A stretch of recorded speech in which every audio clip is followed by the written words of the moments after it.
OnePlus 13R आ चुका है भाई फाइनली। एंड अभी रिसेंट टाइम से हमने स्मार्टफोन के रिव्यूज थोड़े बहुत करने शुरू करे, अब उस पर बहुत बड़े रिस्पांस भी दिखा रहे हैं। उसके अंदर ना मेरे को थोड़ा स्वाद सा भी आने लगा है। एंड OnePlus से हमारा थोड़ा पुराना अटैचमेंट है, क्योंकि OnePlus 6, OnePlus 7 एंड OnePlus 8 का मैं पुराना यूजर रहा हूँ। OnePlus 8 का तो बल्कि रिव्यू भी है इस चैनल पे, बहुत पहले गया था। देखो उसको देख के जज मत करना, देखो बहुत दूर आ चुके हैं हम, अब 1 मिलियन से ज्यादा फैमिली हो चुकी है हमारी। एंड OnePlus 13R जो है ये 40,000 रुपीज के आसपास का स्मार्टफोन है। एंड ये फ्लैगशिप किलर वाली कैटेगरी होती है और इसकी ना हाइप बहुत है। तो जानते हैं इस वीडियो में कितनी ज्यादा हाइप है, क्या क्या अच्छाई है, क्या क्या बुराई है, एंड क्या आपको इसको लेके बाइंग चॉइस बनानी चाहिए, वो सबका आइडिया लग जाएगा।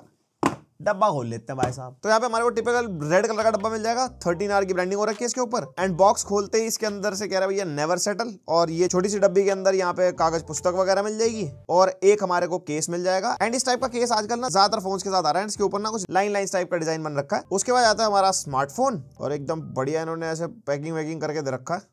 ओहो, लुक्स तो बढ़िया लग रही है भाई साहब। और अंदर से हमारे को एक 80 वॉट का सुपर वूक चार्जर मिल जाएगा। एंड साथ में रेड कलर की वही OnePlus वाली type A to type C वाली केबल। मेरे हिसाब से यार type C to type C अब हो जानी चाहिए, अब तो जैसे कि 2025 आ गया है। आपका क्या ओपिनियन है इसके ऊपर, आप बताना। एंड ये कुछ ऐसा स्मार्टफोन मिल जाता है। इसकी सुंदरता पे जंप मारने से पहले प्राइसिंग एंड वेरिएंट, यहाँ पे स्टार्टिंग ही 12/256 GB से है। 8/128 वाला कोई सिस्टम ही नहीं है। एंड मेरे हिसाब से 35 या उससे ऊपर का कोई भी स्मार्टफोन है ना भाई, 8/128 वाला सिस्टम होना ही चाहिए। 12/256 बढ़िया है। एंड जो 12/256 है वो 43,000 रुपीज का है। एंड इसके अंदर 16,512 GB भी है जो 50,000 रुपीज का है। वैसे इसके ऊपर 3,000 3200 का कार्ड ऑफर भी है, अगर लेने का मन बने तो वो भी लगा सकते हो। तो 40,000 की रेंज का स्मार्टफोन बन जाता है। और हमारे पास जो कलर है वो नेबुला नॉयर कलर है। वैसे इसके अंदर एक एस्ट्रल ट्रेल कलर भी आता है, सब्जेक्टिव हो सकता है। जो हमारे पास कलर है वो मतलब बढ़िया है दिखने में, यहाँ पे मतलब ग्रेइश सी टोन है, OnePlus की ब्रांडिंग है। एंड यहाँ पे ना फोन हमारे को बॉक्सी टाइप मिलता है और एजेस जो हमारी कर्व्ड है, मेटल का फ्रेम मिल जाएगा। और सामने से फोन हमारे को फ्लैट स्क्रीन वाला मिलता है। जो OnePlus 12R था ना इनका, वो कर्व डिस्प्ले में था। तो आप क्या प्रेफर करते हो, आपको कर्व्ड अच्छा लगता है या फ्लैट? मेरे को बताना पर्सनली, मेरे को कर्व्स ज्यादा पसंद है। And right side volume rocker button है, पावर बटन मिलता है और बटन ना काफी टैक्टाइल से हैं इसके। और उसके अलावा ऊपर की तरफ हमारे को माइक्रोफोन, IR ब्लास्टर और एक स्पीकर मिल जाएगा। IR ब्लास्टर वही अपना टीवी ऑन ऑफ करना हो, AC ऑन ऑफ करना हो, फोन ही एज अ रिमोट काम कर सकता है आपका। देन लेफ्ट साइड में हमारे को अलर्ट स्लाइडर मिल जाएगा और ये अलर्ट स्लाइडर बहुत प्यारी चीज लगती है मेरे को। मैंने काल पे भाई साहब का ट्वीट देखा था, कह रहे ये कौन यूज कर रहा है अलर्ट स्लाइडर वगैरह कुछ है। मैं इस फोन को चला रहा हूँ, अलर्ट स्लाइडर में अलग ही स्वाद आता है। मतलब कुछ करो ना करो, खाली बैठ के ऊपर नीचे करते रहो। एंड वैसे प्रैक्टिकल यूज केसेस भी हैं, एकदम से साइलेंट करना हो, यहाँ पे पब्लिक बैठे हो, कुछ भी है। आपका क्या ओपिनियन है अलर्ट स्लाइडर पे, बताना मेरे को। ग्लिफ लाइटिंग से तो ज्यादा यूजेबल है। उसके अलावा नीचे स्पीकर ग्रिल, 2 माइक्रोफोन, एक हमारे को सिम ट्रे मिल जाएगी जिसके अंदर 2 सिम आप डाल सकते हो। कोई भी SD कार्ड का स्लॉट नहीं है, तो जो वेरिएंट आप लोगे वही स्टोरेज आपके पास रहेगी। एंड टाइप C 2.0 वाला पोर्ट है भाई। 40,000 का फोन है, 40,000 के फोन में एटलीस्ट USB 3.0 3.2 दे देते। मैंने OnePlus 7 यूज किया है, उसमें डिस्प्ले आउटपुट था भाई, जो स्ट्रीमिंग के लिए काम आता था। वेनम टेक एंड गेमिंग जब होता था तब हम इस चैनल पे गेम स्ट्रीमिंग वगैरह करते थे, तो वो उसी फोन से होती थी।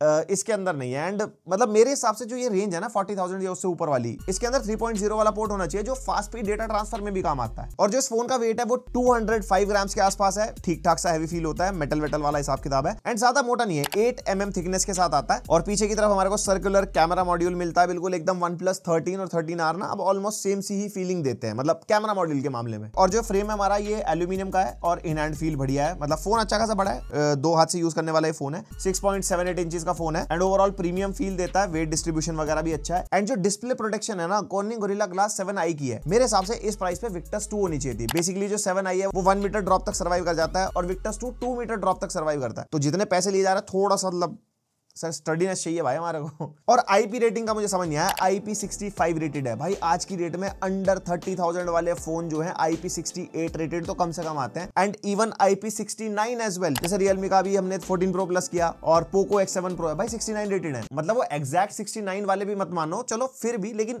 IP68 ये होना चाहिए था। देखो बहुत सारी चीजें वेरी करती है, कैमरा भी होता है, चिपसेट भी होता है, वैसे जज नहीं कर सकते, बट एटलीस्ट IP68 होना चाहिए था। मेरा ये ओपिनियन है, आपका क्या है कमेंट करके बताओ। Then audio and haptics, speaker अच्छे हैं भाई यहाँ पे, मतलब यहाँ पे स्टीरियो स्पीकर मिलता है, अच्छे खासे लाउड है। एक आवाज का सैंपल सुन लो, ईयरफोन लगाना अच्छे समझ आएगा। अच्छे गाने सुनवाता हूं मैं। स्टीरियो सेपरेशन पता लगता है, कुछ ऐसा स्टीरियो टाइप का कंटेंट देख रहे हो। एंड लाउडनेस भी अच्छी फील होती है, क्लियर है स्पीकर्स वगैरह। एंड कोई भी डॉल्बी एटमॉस का सपोर्ट नहीं है। ये जितने भी ओप्पो, रियलमी और ये OnePlus है ना, जो एक ही बिरादरी के हैं, इनके अंदर अब ओ रियलिटी ऑडियो आता है, जिसकी सेटिंग्स में आगे डिफरेंट मोड्स भी मिलते हैं हमारे को। एंड ये भी एनहांसमेंट का काम करता है ऑडियो का, बट स्टिल डॉल्बी एटमॉस का लेवल नहीं बीट कर सकता। वो बेसिकली एक्सटर्नल डिवाइसेस पे ज्यादा आपको हेल्प करता है, वो सब्जेक्टिव है अगर आपको यूज करना है नहीं करना है। एंड हैप्टिक्स की मोटर अच्छी लगा रखी है, एकदम जिग जिग टाइप की वाइब्रेशन है जो प्रीमियम वाली होती है। एंड उसका इंप्लीमेंटेशन भी अच्छा है, जैसे वॉल्यूम कम ज्यादा करते हो, उसमें पता लगती है। ब्राइटनेस वगैरह कम ज्यादा करोगे या मेन्यू में आइटम स्क्रॉल्स करते हो, जैसे मेन्यू खत्म होता है तब वाइब्रेशन होती है, तो ओवरऑल वो भी बढ़िया है। और फिर आती है डिस्प्ले, जिसके अंदर फोन डिसअपॉइंट नहीं करता। 6.78 इंचेस की 1.5K रेजोल्यूशन वाली एमोलेड डिस्प्ले है। एमोलेड है तो AOD मिलता है, एंड AOD फुल टाइम वाला AOD मिलता है, यानी कि थोड़ी देर बंद हो जाएगा, वो आपके ऊपर डिपेंड करता है, ऑप्शन में चेक कर सकते हो। एंड इस बार इन्होंने फ्लैट डिस्प्ले दी है, जैसे मैंने आपको बताया 12R में कर्व डिस्प्ले दी, और ये 120 हर्ट्ज का पैनल है, LTPO 4.1, 120 hertz maximum and 1 hertz तक भी आ जाता है, जो बैटरी सेविंग के लिए बढ़िया होता है। एंड बेजल भी अच्छे खासे हैं, मतलब काफी पतले पतले बेजल हैं। 91.2% स्क्रीन टू बॉडी रेशियो मिलता है। और जो ब्राइटनेस यहाँ पे हाई ब्राइटनेस में ब्रांड ने बोला 1600 निट्स, जो की जाती है वो आउटडोर कंडीशन में जहां पे बहुत ज्यादा एक्सट्रीम सनलाइट होती है, कुछ भी है। एंड जो पीक ब्राइटनेस है वो है 4500 निट्स। ये 4500 निट्स तक पूरी डिस्प्ले पीक नहीं जाती, बहुत एक छोटी सी विंडो होती है, कोई HDR कंटेंट में या कहीं पे थोड़ी सी ब्राइट चलेगी, तो वही एडवर्टाइज किया जाता है हर एक स्मार्टफोन में। एक होती है ऑल टाइम ब्राइटनेस, जो हम इंडोर में या नॉर्मली अपना फोन यूज करते हैं, उसके अंदर ये मैक्सिमम 830 निट्स तक जाता है, एंड जो कि बहुत अच्छा खासा है। इंडोर फोन यूज करने में कोई दिक्कत नहीं आती, हमने आउटडोर सनलाइट वगैरह में भी यूज करके देखा, उसके अंदर भी कोई दिक्कत नहीं है। जो हाई ब्राइटनेस वगैरह जाती है इसके अंदर, वो एकदम पता लगती है आउटडोर में जाके। एंड ओवरऑल डिस्प्ले की ब्राइटनेस डिसअपॉइंट नहीं करती, और कलर गैमेट भी अच्छा है। हम टेस्ट करके देख रहे थे, आप अपने सामने देख भी सकते हो, 100% sRGB, 99% P3 कलर गैमेट है, यानी कि वाइड कलर गैमेट है। डिस्प्ले में कलर्स वगैरह बढ़िया दिखाई देते हैं। उसके अलावा सर्टिफिकेशन में TUV Rhineland iCare 4.0 सर्टिफाइड है, डॉल्बी विजन का भी सपोर्ट मिलता है इसके अंदर, एंड साथ में HDR 10+ का भी सपोर्ट है। एंड मल्टीमीडिया की बात कर लेते हैं, यहाँ पे वाइडवाइन L1 का सपोर्ट मिलता है, यानी कि फुल HD में किसी भी OTT प्लेटफॉर्म पे आप आराम से वीडियोस वगैरह प्ले कर सकते हो। नेटफ्लिक्स में हमने चेक किया, HDR एंड डॉल्बी विजन का सपोर्ट मिलता है, जो कि अच्छी बात है। YouTube पे 4K 60 HDR का सपोर्ट मिलता है, एंड HDR कंटेंट में भी जो कलर ट्यूनिंग है वो अच्छी है। कुछ फोन्स में क्या होता है ना, कलर शिफ्ट हो जाता है, इसके अंदर ऐसा कुछ नहीं है। ओवरऑल मल्टीमीडिया के मामले में, चाहे ऑडियो हो चाहे डिस्प्ले हो, डिसअपॉइंटमेंट कहीं पे नहीं मिलेगी। एंड OnePlus का नाम आता है तो ग्रीन लाइन इशू का क्यों नहीं बात करेंगे हम भाई साहब। तो ग्रीन लाइन इशू कह रहे हैं कि इस बार भाई हमने बहुत कुछ इंप्रूव कर लिया और या कुछ है, लेकिन उसके साथ भी इन्होंने कहा है लाइफ टाइम स्क्रीन रिप्लेसमेंट जब तक पार्ट की अवेलेबिलिटी रहेगी। अब वो कैसे रहेगी, क्या है, कुछ भी है, बट ब्रांड आपको सपोर्ट देगा। एंड प्रोबेबली जब वो कहते हैं ना दूध का जरा छाछ भी फूक फूक के पीता है, तो मुझे लगता नहीं है इस साल कुछ दिक्कत आनी चाहिए। बाकी आएगी तो obviously Twitter, social media, everything is there, हम तो टेस्ट करके आपको बता सकते हैं। अभी तक तो कोई दिक्कत नहीं आई भाई। और फिर आती है बात है तकनीकी। स्नैपड्रैगन 8 Gen 3 चिपसेट मिलता है इसके अंदर, जो हमारा ऑक्टा कोर प्रोसेसर है। ये वही वाला प्रोसेसर उठाता है जो इनकी पिछली फ्लैगशिप सीरीज का होता है, वो R सीरीज में डाल देते हैं। जैसे OnePlus 12 में था ये प्रोसेसर, अब ये 13R में। 13 के अंदर हमारा 8 Elite है। अब नेक्स्ट जब 14R आएगा तो यू नो द गेम कैसे होने वाला है। एंड LPDDR5X रैम मिलती है, UFS 4.0 स्टोरेज मिलती है, जिसकी रीड एंड राइट स्पीड अच्छी खासी है, 4000 MBPS के आसपास। और पिछले साल जो हो गया था, USB 4.0 एडवर्टाइज करके 3.1 मिल गई थी, वे कह रहे थे भैया हमारे से गलती हो गई थी।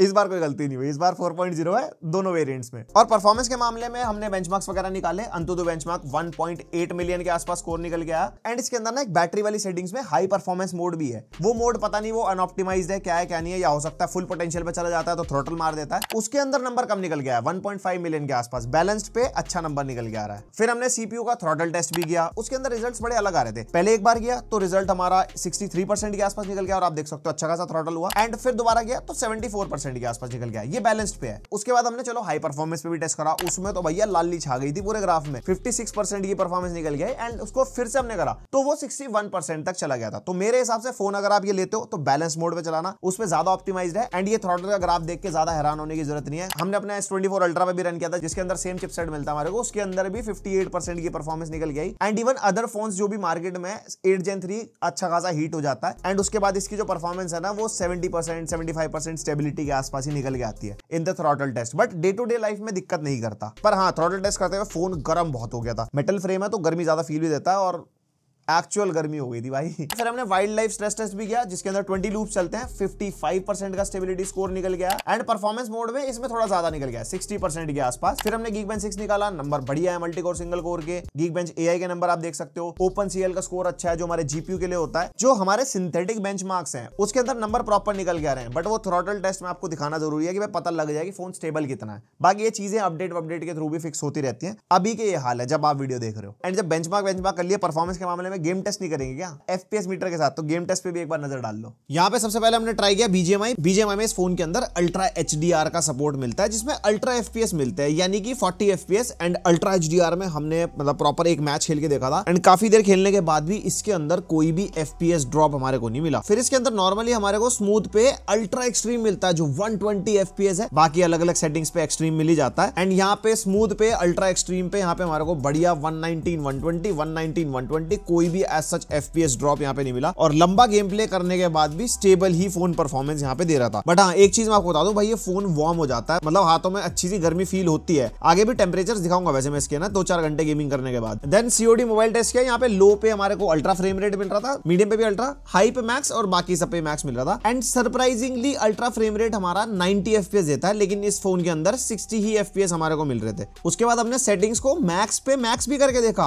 एंड उसके अंदर भी हमारे को 60 ही FPS मिल रहे थे। तो प्रोबेबली कुछ ग्लिच है या फ्यूचर में अपडेट आएगा, पता नहीं, हो सकता है हमारी टेस्टिंग में कोई इशू रह गया हो। तो यहाँ पे स्टेबल फ्रेम रेट तो मिलेंगे, बाकी ज्यादा FPS हमारे को नहीं मिल पाए। उसके बाद हमने ग्रिड लेजेंड्स ट्राई किया, इसके अंदर हमारे को 3 मोड्स मिल रहे थे, battery saver, graphics and performance. पहले हमने बैटरी सेवर पे टेस्ट करके देखा, यहाँ पे बैटरी सेवर में हमारे को कांस्टेंट 30 FPS मिल रहे थे and yes obviously battery saver पे काफी रेजोल्यूशन कम हो जाता है, तो पिक्सेलेटेड सी लगती है गेम। फिर उसके बाद हमने इसको ग्राफिक्स वाले पे डाला, मैंने कहा क्या पता ग्राफिक्स बढ़ाने से हमारे को FPS थोड़े और कम मिले जब बैटरी सेवर पे इतने कम मिले, लेकिन इसके अंदर भी 30 FPS ही मिल रहे थे एंड रेजोल्यूशन बहुत अच्छा हो गया था। लेकिन 30 FPS बहुत स्टेबल, बहुत कांस्टेंट एंड प्लेबल था, क्योंकि मोशन ब्लर काफी अच्छा है इसके अंदर, कंसोल लेवल गेमिंग एकदम बढ़िया करवा पा रहा है। फिर हमने गेंशिन इंपैक्ट ट्राई किया एंड गेंशिन इंपैक्ट के अंदर सबसे पहले हमारे को बाय डिफॉल्ट हाई सेटिंग्स मिली थी इसके अंदर एंड फ्रेम रेट को हमने यहाँ पे 60 पे कर दिया था और हाई सेटिंग्स पे हमारे को यहाँ पे आराम से कांस्टेंट 60 FPS मिल रहे थे, मतलब 59 60, कोई भी एज सच FPS ड्रॉप वगैरह यहाँ पे हमारे को नहीं मिला। उसके बाद हमने सेटिंग्स को हाईएस्ट पे कर दिया था, मतलब बिल्कुल पीक, एंड नीचे फ्रेम रेट को भी हमने 60 पे ही सेलेक्ट कर दिया था, जिससे हमारे को मैक्सिमम फ्रेम रेट मिले एंड इसके अंदर भी हमारे को कांस्टेंट 60 FPS मिल रहे थे, मतलब काफी देर गेमिंग करी, कोई एज सच फ्रेम ड्रॉप वगैरह नहीं मिला। Then lastly Call of Duty Warzone and यहाँ पे by default visual quality peak दिखा रहा था एंड बाकी सेटिंग्स भी हाई पे ही है, लेकिन FPS टारगेट हमने अनकैप्ड कर दिया था क्योंकि हमारे को ज्यादा FPS चाहिए। लेकिन इस गेम के अंदर सरप्राइजिंगली 60 FPS से ऊपर आ ही नहीं रहे थे, प्रोबेबली अभी सपोर्ट नहीं है 60 FPS से ज्यादा का, क्योंकि अभी हमने Xiaomi Pad 7 रिव्यू किया था ना, उसके अंदर 70 80 90 FPS इस गेम के अंदर मिल रहे थे, जबकि ये तो 8 Gen 3 है, ज्यादा FPS मिलने चाहिए थे, बट ऐसा हमारे को ज्यादा FPS मिले, लेकिन 60 FPS ना काफी कांस्टेंट थे, मतलब गेम प्लेबल थी, आप आराम से इसके अंदर वॉरजोन खेल सकते हो, फोन में से कोई दिक्कत नहीं है। उसके बाद फोन की जान निकालने के लिए विदरिंग वेव्स हमने ट्राई किया एंड यहाँ पे जो ग्राफिक्स क्वालिटी शो कर रहा था बैलेंस शो कर रहा था बाय डिफॉल्ट, मैंने कहा चलो बैलेंस पे ट्राई कर लेते हैं, लेकिन यहाँ पे हमने जो फ्रेम रेट है ना उसको 60 पे कर दिया था, मैक्सिमम 60 शो कर रहा था एंड यहाँ पे हमारे को बढ़िया 60 FPS मिल रहे हैं, मतलब यहाँ पे कोई भी FPS ड्रॉप नहीं है, 59 60 कांस्टेंट फ्रेम रेट मिल रहा है। मैंने कहा चलो जब इतना हैंडल कर लेता तो सेटिंग्स और बढ़ा के देख लेते हैं। फिर यहाँ पे हमने बिल्कुल हाई सेटिंग्स कर दी जो क्वालिटी शो कर रहा था और फ्रेम रेट को कर दिया 60 पे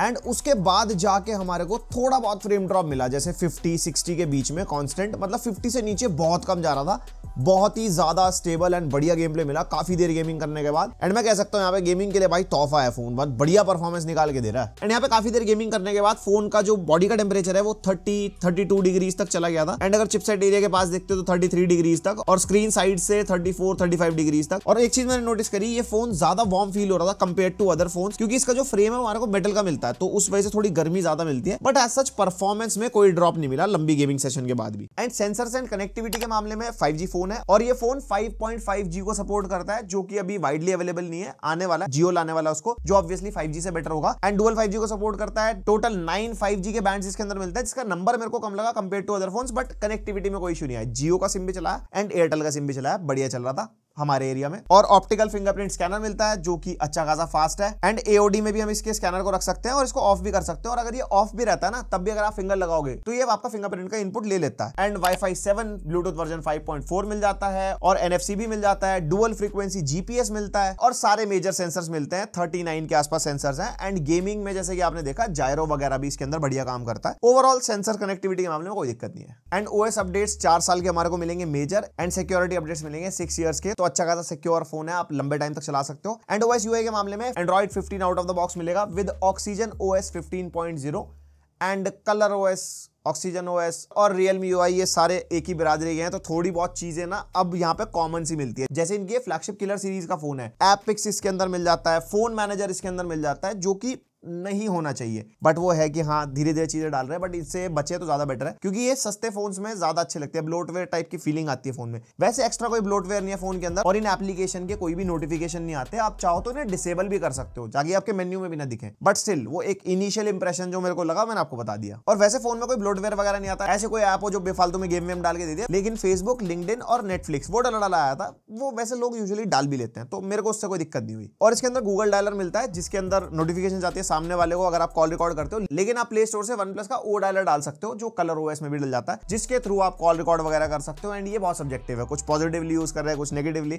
मेरे बिजनेस में बहुत पॉजिटिवली काम आता है, लोग वादा करके मुकर जाते हैं भाई साहब। एंड यूआई बढ़िया है, मतलब यहाँ पे एनिमेशंस वगैरह अच्छी हैं, स्मूथ है चलने में, कोई ऐसा प्रॉब्लम नहीं आती, कोई लैग जिटर वगैरह मेरे को फील नहीं हुआ जितना मैंने इस फोन को यूज किया। उसके अलावा एक्स्ट्रा चीजें जो हम जैसे एक्सप्लोर करते रहते हैं, इंस्टाग्राम और स्नैपचैट में अल्ट्रा वाइड कैमरा का सपोर्ट मिलता है, व्हाट्सएप में नहीं है, बट ये किसके कितना काम आता है वो आप बताओ मेरे को कमेंट करके। बाकी बढ़िया अपनी वन प्लस की फील मिल जाती है, जैसे टाइम वगैरह में 1 की जगह रेड हो जाता है, आप अगर कैलकुलेटर में 1 प्लस लिखते हो तो उसके अंदर बढ़िया नेवर सेटल लिख के आ जाता है। वो चीजें हैं वन प्लस वाली, ऑक्सीजन ओएस की भावनाएं मेंटेन है। और iOS इंस्पायर्ड लाइव अलर्ट्स, यानी कि ऊपर जो हमारी नॉच है वहां पे हमारे लाइव अलर्ट्स आते हैं, चाहे आप ऑर्डर कर रहे हो जोमेटो स्विगी से या आपका कोई म्यूजिक वगैरह चल रहा है, वहां से आप उसको एक्सेस कर पाओगे टैप एंड होल्ड करके भी। और जो टॉर्च है इसकी वो भी थोड़ी मतलब ना एप्पल इंस्पायर्ड टाइप की है, जैसे आप टॉर्च को होल्ड करते हो तो इसकी ब्राइटनेस कम ज्यादा कर सकते हो, और जब टॉर्च आपकी ऑन रहेगी तो वो ऊपर आपकी एज अ जैसे डायनामिक आइलैंड में आ जाती है ना, वहां पे भी आ जाती है। और इसके अंदर O+ कनेक्ट ऐप मिल जाती है जो इनकी 36 बिरादरी में मिलती है, वन प्लस, रियलमी, ओप्पो के अंदर अगर iOS में डेटा ट्रांसफर वगैरह करना हो उसमें काम आती है। और मेन स्क्रीन में साइड बार मिल जाएगी जिसको आप स्वाइप करोगे तो यहाँ पे रीसेंट फाइल्स, फाइल डॉक और आपकी एप्लीकेशंस वगैरह आ जाती हैं, जिसको आप चाहो तो फेवरेट्स में ऊपर ऐड वगैरह कर सकते हो। और स्प्लिट स्क्रीन का फीचर भी है, यहाँ पे 2 एप्लीकेशन जैसे आपकी चल जाएंगे एंड उनको एज अ ग्रुप भी आप सेव कर सकते हो कि अगर आपको बार बार 2 एप्लीकेशन चलानी है तो आपके फोन की होम स्क्रीन पे आ जाती है। और फ्लोटिंग विंडो का ऑप्शन भी मिलता है, और एक बार में यूज तो एक ही फ्लोटिंग विंडो कर पाओगे बट खोल 2 सकते हो एंड उसका आइकन बन के आता है, उसके बीच में आप शिफ्ट भी कर पाओगे और वो मिनिमाइज भी हो जाती है। और आजकल AI के फीचर्स तो भाई हर जगह बात होनी चाहिए, तो इसके अंदर भी AI के फीचर्स हैं, जैसे वॉइस ट्रांसलेशन हमारे को मिल जाएगा, आप कोई 2 लोग बात कर रहे हो आपस में, उसके अंदर हमारे को 16 लैंग्वेजेस का सपोर्ट मिलता है, चल जाता है, अच्छा खासा काम है, बट वो ये हिट एंड मिस कभी कभार हो जाता है, जैसे फ्लो होते हैं ना कुछ हमारे स्लैंग वगैरह होते हैं उसके अंदर। उसके अलावा रिकॉर्डर के अंदर जो आपने बात करी है या किसी से कुछ भी आपको समराइज कराना है वो हो जाएगा, ट्रांसक्राइब नहीं होता, जैसे गैलेक्सी AI के अंदर वो पूरा बता देता है कि इस बंदे ने क्या बात करी है, क्या कुछ है, वो काम का फीचर है, वो अपडेट के थ्रू आना चाहिए। एंड AI रिप्लाई वाला फीचर मिलता है, आप कोई भी चैट वगैरह कर रहे हो किसी भी सॉफ्टवेयर में, वो AI उसको एनालाइज करता है और फिर उसके अकॉर्डिंग आपके रिप्लाई जनरेट करके देता है। अगर आप इतने आलसी हो कि नहीं लिखना तो वहां पे काम आएगा। एंड ये सिर्फ किसी एक पर्टिकुलर लैंग्वेज में नहीं है, ये हम हिंदी में भी ट्राई करके देख रहे थे, हिंदी के रिप्लाईज भी आ रहे थे। और अगर कोई आर्टिकल वगैरह पढ़ रहे हो किसी वेबसाइट पे कुछ भी है, उसको आप समराइज करवा सकते हो और AI स्पीकर मिलता है, उससे आप बुलवा भी सकते हो, भाई मुझे बोल के बता, मुझे नहीं पढ़ना। और नोट्स ऐप के अंदर वही AI मिल जाता है, जैसे कोई भी टॉपिक दो तो आपको वो लिख के दे देगा उस टॉपिक के बारे में, एंड उसके अंदर फॉर्मेट के ऑप्शन है, क्लीन अप है, पॉलिश है, कंटिन्यू राइटिंग, इलैबोरेट, शॉर्टन, क्या क्या आपके स्पीच के तरीके होते हैं, फॉर्मल, कैजुअल, ये वो सब मिल जाता है, वो आजकल सब फोन्स में आता है। और सर्कल टू सर्च मिल जाएगा जो बहुत काम का फीचर है, मैं बहुत यूज करता हूं। उसके अलावा फोटोज ऐप में भी AI फीचर्स हैं, जैसे फोटो के साथ AI डिटेल बूस्ट कर सकते हो, AI इरेजर मिलता है, AI अनब्लर वाला फीचर मिलता है, रिफ्लेक्शन इरेजर मिलता है जो अच्छा काम कर रहा था, रिफ्लेक्शन जैसे किसी मिरर पे हो ना उसको हटाना हो, तो काम के फीचर सारे हैं। बट 2 ऐसे फीचर लगे जो मुझे लगता होने चाहिए थे। एक तो कीबोर्ड वाला फीचर हो गया जिसके अंदर हम टाइप करते हुए अपनी ग्रामेटिकल मिस्टेक्स चेक कर सकते हैं, उसके अंदर टोनैलिटी चेक कर सकते हैं, जो हमारी प्रूफ रीडिंग वगैरह होती है। एंड AI कॉल इंटरप्रेटर नहीं है, जो हम कॉल पे अपनी किसी नेटिव लैंग्वेज में किसी और फॉरेन के बंदे से बात करके अपनी ट्रांसलेशन करा सकते हैं ना, जो गैलेक्सी AI वगैरह में भी है, वो होना चाहिए था। प्रोबेबली वो अपडेट में आ जाएगा जब इन्होंने इतना कुछ डाल दिया तो। AI फीचर्स हैं भर भर के वैसे। और बैटरी में अपग्रेड है, 12 में 5500 mAh थी, इसके अंदर 6000 mAh बैटरी है, बट चार्जर में डाउनग्रेड है, पहले 100 वॉट का था, अब 80 वॉट का चार्जर है, बट चार्ज होने में ये हमारे को 45 से 50 मिनट्स लगाता है। एंड 8.5 आवर्स का स्क्रीन ऑन टाइम मिलता है। यूजुअली बंदा 4-5 घंटे चलाता है दिन में फोन, तो 1 से ज्यादा दिन का बैकअप दे सकता है। बाकी आप बताओ आप कितनी रीलें पेलते हो, क्या करते हो, क्या नहीं। और ये बेसिक यूसेज में बता रहा हूँ, कंटेंट देख लिया छोटा मोटा, इंस्टाग्राम पे, यूट्यूब चला लिया, अपना काम कर लिया नॉर्मली। गेमिंग बहुत सब्जेक्टिव है, डिपेंड करती है कौन सा गेम खेल रहे हो, कितना रिसोर्स कंज्यूमिंग है उसके ऊपर, तो उसका बैकअप तो डिफरेंट ही होता है। देन बात कर लेते हैं कैमरा की। OnePlus के फोन से कैमरा से बहुत उम्मीदें होती है लोगों को। इसके अंदर हमारा कैमरा सेटअप अच्छा मिलता है। जो प्राइमरी कैमरा है 50 मेगापिक्सल का Sony LYT 700 है, जिसके अंदर OIS एंड EIS दोनों का सपोर्ट मिलता है। एंड जो दूसरा कैमरा हमारा 2x telephoto camera with 50 megapixel, पहले मैक्रो दे रहे थे, लोगों ने बोला होगा तो कह रहे भैया लो टेलीफोटो ले लो। एंड 8 मेगापिक्सल का अल्ट्रा वाइड हमारे को मिलता है, और जो फ्रंट कैमरा सेंसर है वो 16 मेगापिक्सल का मिलता है। और वीडियो रिकॉर्डिंग के मामले में 4K 60 FPS बैक से कर पाओगे, फ्रंट में 1080p 30, 40,000 के फोन में। ये बिगेस्ट ड्रॉबैक मेरे को लगा। और ये बैक कैमरा का सैंपल है, माइक भी जो है हमारा फोन का यूज हो रहा है, 4K 60 FPS पे रिकॉर्ड कर रहे हैं। और इसके अंदर भी एक अल्ट्रा स्टेडी मोड मिलता है, जिसके अंदर ना 1080p 60 पे शिफ्ट हो जाता है, तो वो अपने अकॉर्डिंग आप चूज कर सकते हो। एंड हम वॉक इसलिए कर रहे हैं ताकि थोड़ा स्टेबिलिटी का पता लगे। और तेज चल तो बताना कैसी लगी क्वालिटी वीडियो की, कैमरा की। और ये इसका फ्रंट कैमरा का सैंपल है, 1080p 30 FPS पे रिकॉर्ड हो रहा है। एंड ये अल्ट्रा स्टेडी मोड ऑफ पे हम रिकॉर्ड कर रहे हैं। उस पे क्या होता है ना, हल्का सा क्रॉप लग जाता है, तो पहले इतना ज्यादा सामने आ रहा चेहरा, फिर और बड़ा चेहरा दिखेगा तो अच्छा लगेगा। बाकी वीडियो क्वालिटी और माइक की क्वालिटी कैसे लगी आप बताओ कमेंट करके। और फोटो सैंपल्स आप अपने सामने देख सकते हो। सबसे पहले 2x टेलीफोटो के सैंपल आप देखो, बढ़िया डिटेल्स मिलती हैं। अगर आप जूम वगैरह भी करते हो ना तो भी अच्छी डिटेल्स मेंटेन करके रखता है। जो इसका 2x टेलीफोटो 50 मेगापिक्सल है तो अच्छी डिटेल्स कैप्चर कर लेता है। स्किन टोन्स जो है नेचुरल साइड है, थोड़ी सी कभी कभी फोटोज हमारे को वार्म फील होती है। बाकी अगर आपको रीटच या फिल्टर वगैरह लगाना है वो आपकी मर्जी है, वैसे फोटोज काफी न्यूट्रल देता है। और 2x में अगर पोर्ट्रेट लेते हैं तो काफी नेचुरल सी पोर्ट्रेट हमारे को मिलती है। जैसे एज डिटेक्शन अच्छा है अगर आप ध्यान से देखो। और पोर्ट्रेट में हमारे को 1x और 2x ही मिलता है, 0.6x नहीं मिलता। एंड किसी आइटम पे जैसे आर्टिफिशियल चीजें होती है ना उसमें एज डिटेक्शन इसका पागल हो जाता है कि भैया क्या हो गया। जैसे हम ये वाली फोटो खींच रहे थे तो आप देख सकते हो कुछ एरिया तो बहुत अजीब सा ब्लर है, किसी भी जगह फोकस है, लेकिन इंसानों पे अच्छा काम करता है। इवन जानवरों पे भी, जैसे यहाँ पे डॉगी की फोटो देख सकते हो, बढ़िया पोर्ट्रेट ब्लर वगैरह हमारे को यहाँ पे मिल जाता है। और प्रोसेसिंग भी अच्छी है फोटोज की। मतलब जैसे हमने फोटो खींची ना तो 1 सेकंड के आसपास ही लगता है। जैसे आप फोटो खोलते हो तो ब्लर आने में टाइम लगता है ना हर एक फोन में, तो प्रोसेसिंग अच्छी करता है।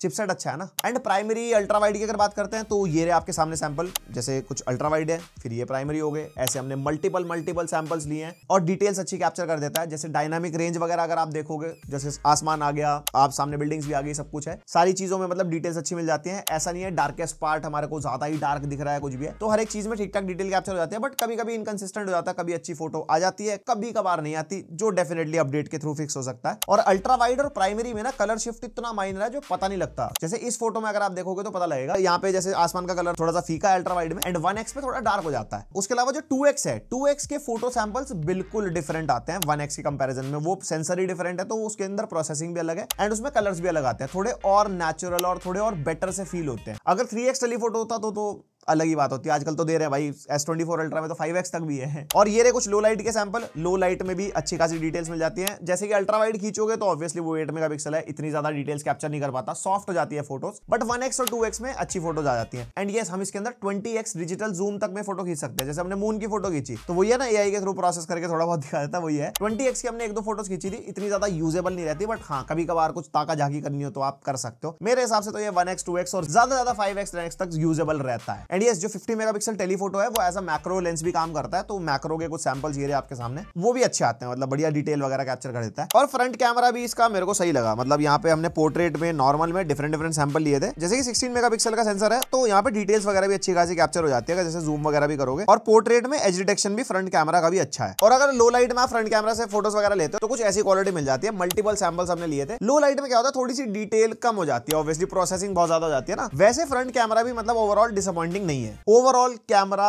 अच्छा है, मतलब जितने फोन्स वगैरह मैंने टेस्ट करे मुझे अच्छा लगा कैमरा। बाकी अदर रिव्यूअर्स की जैसे वीडियोस देख रहा था तो कह रहे थे 12 आवर्स से काफी ज्यादा इंप्रूवमेंट है इसके अंदर। बाकी इसी प्राइस पॉइंट पे और कोई फोन ऐसा हो जिसका कैमरा बहुत बेटर आपको लगता हो या कुछ भी है, ऑब्वियसली ये परफॉर्मेंस एंड कैमरा दोनों को मेंटेन करके चल रहा है फोन, तो वो बहुत बड़ी चीज है। एंड यहाँ पे अगर कैमरा की UI की बात करते हैं तो यहाँ पे हमारे को प्रो मोड मिल जाएगा जिसमें सब कस्टमाइजेशन हो जाती है। वीडियो मोड है, फोटो मोड है, पोर्ट्रेट हो गया। देन मोर में जाओगे तो night, high res, pano, film और बहुत सारे मोड्स वगैरह, डॉग स्कैनर वगैरह भी मिल जाता है। उसके अलावा यहाँ पे मेन फोटो में हमारे को फिल्टर्स वगैरह भी मिल जाते हैं एंड रीटच फीचर मिलता है जो आपके चेहरे के दाने वाने गायब कर देता है। और गूगल लेंस का फीचर भी ऊपर, जैसे टैप करोगे ना सीधा गूगल लेंस खुल जाता है, कुछ ऑन दो वो सर्च करना हो तो। यहीं पे हम कंक्लूजन की बात कर लेते हैं। 40,000 रुपीज का फोन है, प्रीमियम है, बढ़िया ग्लास बैक मिलती है, एल्यूमिनियम का फ्रेम मिलता है, इन हैंड फील अच्छी है, प्रीमियम है, डिस्प्ले, स्पीकर्स, किस चीज में कोई दिक्कत नहीं है। जहां दिक्कतें थी मैं हैंड टू हैंड आपको बताता गया, जैसे USB 2.0 पोर्ट हो गया, IP रेटिंग हो गई, गोरिल्ला ग्लास प्रोटेक्शन होगी, वो सारी चीजें अपनी जगह है। आप देख लेना आपके लिए कितनी डील ब्रेकर है या नहीं है। एंड ये फोन ओवरऑल एक अच्छा पैकेज लेके आता है। बट 40,000 रुपीज में और भी मार्केट में फोन है, जैसे iQOO 12 हो गया, वो भी 8 Gen 3 के साथ आता है। Vivo का V40 Pro भी आता है, ऑब्वियसली मैंने टेस्ट नहीं कर रखे, बट यस आप थोड़ी वीडियोस वगैरह देख लो, उसके बाद अपनी बाइंग चॉइस बना सकते हो। बाकी अगर आप OnePlus के फैन हो और आपका 40,000 के आसपास का बजट है तो आप डेफिनेटली इसको चेकआउट कर सकते हो। बाकी आपके जो भी थॉट्स हैं इस फोन के बारे में, इस वीडियो के बारे में, सारे कमेंट सेक्शन में लिख दो। एंड पसंद है वीडियो लाइक मारो, पहली बार सब्सक्राइब। मिलते हैं नेक्स्ट वीडियो, तक के लिए